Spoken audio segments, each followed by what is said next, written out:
ভয়ঙ্কর গতিতে আঘাত হানছে ঘূর্ণিঝড় ফিনজাল। ভারতের আবহাওয়া অধিদপ্তর জানিয়েছে, ফিনজাল সন্ধ্যায় পুদুচেরি উপকূলে আঘাত হানে। ঘন্টায় 70 থেকে 80 কিলোমিটার বেগে ভারতের তামিলনাড়ু ও পুদুচেরি উপকূল অতিক্রম করছে।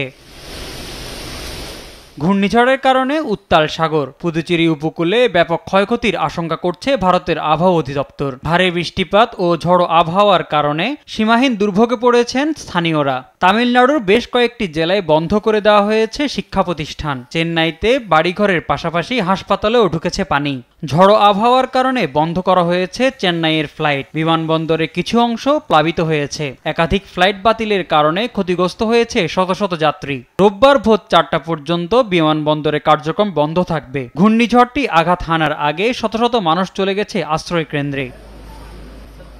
ঝড়ের প্রভাব শুধুমাত্র ভারতেই নয়, দেখা দিয়েছে শ্রীলঙ্কায়। ঝড়ো বাতাসের কারণে উপকূল ছেড়েছে হাজার হাজার মানুষ। বৃষ্টিপাতের কারণে উপকূলীয় বাসিন্দাদের জমিতে উঠেছে পানি। সেখানে জারি করা হয়েছে রেড অ্যালার্ট। নিউজ ডেস্ক, দেশ টিভি।